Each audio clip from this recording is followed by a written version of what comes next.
YouTube, what is good? Before we get going on today's photo vlog, I want to thank our sponsor, Squarespace. Head over to squarespace.com/EvanRanft to start your free trial today and get 10% off your first purchase. Now, it's almost a brand new year, and I know what a lot of you are thinking. You're thinking, yo, next year I'm taking this hobby of mine and I'm turning it into something that makes me money. I'm turning it into a potential career option for me, and the easiest way to do that is by building a website, and Squarespace is the place to do it. I use Squarespace to build my own photography website, evanranft.com. I use that site to book photo shoots, sell prints, showcase my work. Squarespace can be used for anything. You know, all those times you meet people and say, oh yeah, this is what I do. Now you can have a website to send them to, and Squarespace is known for their easily customizable templates and award-winning customer service. You have plenty of time until the next year to make this jump into having your own professional looking website that you can build all by yourself. So head over to squarespace.com/EvanRanft to start that free trial today and use code EvanRanft to get 10% off your first purchase.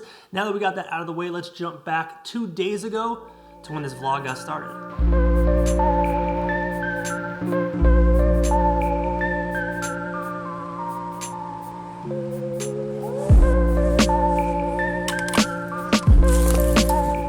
YouTube, what is good? It is 5 o'clock and officially dark outside. You gotta love that. So it is Monday here in Atlanta. I just posted Monday's video from the office. Now we're gonna get out to make some photos. Today is gonna be an old school photo vlog. I'm very excited. The weather conditions right now are essentially perfect for photography. We got this light drizzle going on, not too much to the point where you're gonna get like soaked and break your camera, but just enough to where the city has that moody look. There's a nice haze. All the city lights are gonna be kind of foggy. I don't know, it's pretty much perfect. Honestly, I've been looking forward to getting out to shoot all day. I don't want to jinx it, but I have a very good feeling about today. One more thing, you might notice I'm wearing the Atlanta United hoodie today because we won the MLS Cup. I actually went to the game on Saturday. It was absolutely insane, and I brought my Fuji X-H1 in there, which I typically don't like bringing my camera to sporting events, but I had to for this one because I knew it could be monumental for the city, and I made this photo right here, which makes me think I might need to do more black and white photography because that photo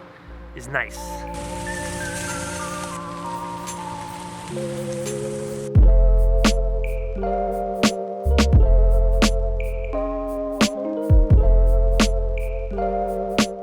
Yo, a while back, somebody left a comment saying Atlanta has no street photography potential and I'd be better off going to New York or Chicago to make photos. Now, I agree, New York, Chicago, they're like meccas of street photography, but I think it's important to remember you don't need necessarily the most giant city on the planet Earth to make street photos. It's one great thing about street photography is you can kind of create a narrative around a scene, and it doesn't necessarily even have to be in a big city. You can make lemonade from your lemons, per se, if you just think creatively. Yes, New York, Chicago, huge cities are awesome for street photos, but they've also been done by a lot of people and been seen by a lot of people. So in my case, I look at Atlanta kind of as my oyster. I keep using metaphors here, but it makes my point come across easier. This is like my oyster. There's not a ton of people doing what I'm doing here, which gives me the opportunity to be creative and create something completely new and unique to share with the world, whereas other big cities, you know, they've already been photographed a lot. So this kind of depends on how you look at it. You can look at it positively, or you can look at it negatively and then never get anything done. And I choose to look at it in the positive way.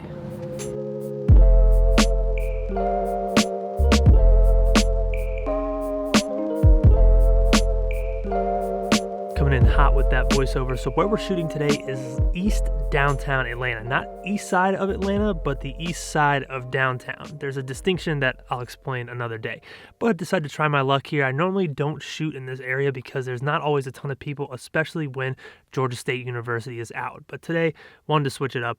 The first photo I make is right here. Obviously, we have this light coming through. You can see the shadows of those bars. Unfortunately, no one ever walked in front of our frame to cast a shadow on the ground. That was what I was hoping was going to happen. I'm going to keep a lot of the photos black and white today, especially the ones that are not keepers, because I want to show you the process, but there was no point in going through and editing them extensively. So moving on, I just make my way down the street. I'm trying to get a few more ideas going. Yo, right there, you see me kick that curb. I swear I almost broke my big toe. It was hurting the rest of this shoot. Gonna make our way up to Peachtree Center right now. This is really cool, but the shot I have in mind is this street photo right here. I want to get a person walking across the street with the umbrella. Sure enough, it happened almost immediately. There's a few things I might want to change. I wish that person on the left-hand side wasn't there and it was just the person with the umbrella. Next shot is just this. I call it a contingency plan shot. I make this photo right here, which is a photo everyone in Atlanta has made before, but at least now I know, all right, if everything else goes wrong today, I got this one. So I'm making my way back down the street and I notice this right here. I take a quick test shot to make sure my exposure is on point, and I wait for these people to cross the street and get this image right here, which I am very happy with. Here's what I like on this one. One, I like the eggshell white framing. It's just a little subtle piece that really frames up our scene, adds another layer of interest. I really like how the crosswalk frames our subject. We have this arrow kind of pointing directly to the silhouettes that are our subject, and then our subjects are silhouetted against the one part of the pavement that's really bright and I don't know, it's like a big highlight in the photo, I guess is how I would describe it. So everything on this one came together, really like the colors. Like I said, I got to go in and clean it up a little bit because there's all types of trash and stuff on the ground. But this is one I'm very happy with, and it's my favorite up until this point. So walking down the street, I'm just kind of looking around more. I have a lot of pressure taken off me because I know, all right, I got one decent one. Really like this scene right here. Notice that light really popping. We have the reflection on the ground as well as this pole, and it was raining quite a bit, so you could see the raindrops in the sky. Really love this scene. Unfortunately, nothing ever happened inside of it. I don't know. I don't think that one's a keeper. Right here, this alley, snap off a quick cityscape. This didn't turn out, didn't like the way it looked. This photo didn't like the way it looked either, but this one, super pumped with. When I was walking down the street, I noticed this perfect warm light coming off this hotel. It was like the best lighting of the entire night. Everything around these lights was dark except for the lights themselves. And then I noticed we had a person halfway behind one of the poles. All it took was one exposure and we got this photo right here, which I've actually already posted to my Instagram. A lot of people liked it. Shout out to everyone who liked and commented on that one. Now we're kind of winding down. I'm walking back to the car, but I noticed this right here. I noticed this person walking through this boardroom. This is why you always got to be paying attention when you're out shooting. Get this shot right here of this person in the window. Now this is another one that I'm going to have to do a little bit of work on because the photo itself is kind of cool, but the composition isn't exactly there. I turn around and almost immediately make this photo of this cop car going through a scene. I dropped my shutter speed a little bit on this one to like 1/40th of a second so I could get some motion in the police car. So I think what I would want to do with the photos from this night is create a photo set around them. An action shot being the cop car photo, and then our two street photos, the one of the two silhouettes in the street, then the one of that warm light with the man halfway behind the light pole. Only thing missing that I didn't make was a cityscape, but I might go and grab one out of the backlog to create kind of an establishing shot. All in all, this was a great night, and I would rank it, I think, a 3.5 out of 5. It was a lot of fun. So it is now 2 days later. Hey, y'all like this sweatshirt right here? Shout out to my brother. It's an Atlanta Hawks 50-year anniversary champion sweatshirt. He ordered 2 of them, so he gave me one. Pretty dope if you ask me. And yo, last night I watched the Mike Tyson Buster Douglas 30 for 30 on ESPN. If you are a sports fan, highly recommend it. It was a very awesome mini doc, I guess is what you would call that. So I was thinking about the stuff I talked about the other night about people telling me I should not shoot in Atlanta, I need to go to other cities. And I think I want to talk about it a little bit more, not just about me in Atlanta, but some advice to y'all out there, because I get a lot of comments and emails and DMs saying, yo, I can't do street photography where I live, or there's no interesting photos where I live, or photography is boring where I live. And you know, it might not be. You might just be thinking about it in the completely wrong way.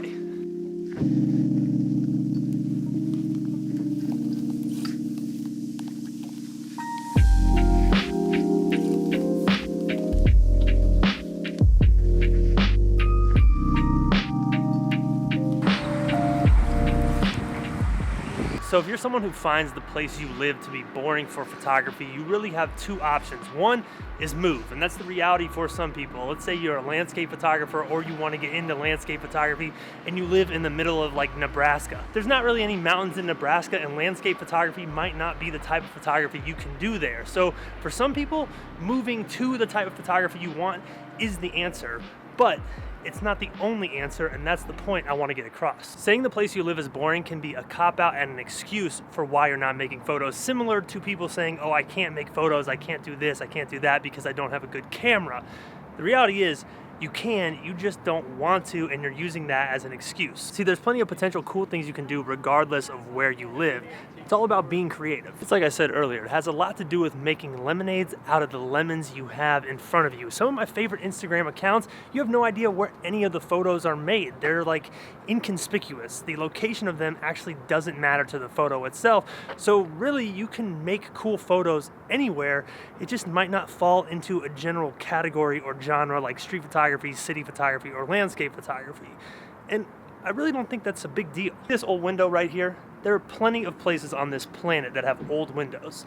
You could stand right here on this wall and wait for someone to cross in front of this old window and technically make an interesting street photo. You would have no idea whether you're in the middle of a city or a small town in the middle of nowhere. This window is kind of universal truth and can tell a story regardless of where you are. See, in my opinion, one of the best ways to build your skill as a photographer is to tell your story and live your truth through your photos. So if you live in a place that's boring, you're actually going to benefit as a photographer because you need to find a way to tell a story in this place, whether that's the people you're spending time with, the people around town, the town itself, whatever the case may be, there is a story to tell and it's on you to find it. And if all the answers are right in front of you, like a major city or a beautiful landscape area, you might not develop the same skills that you would develop in a place that you consider boring.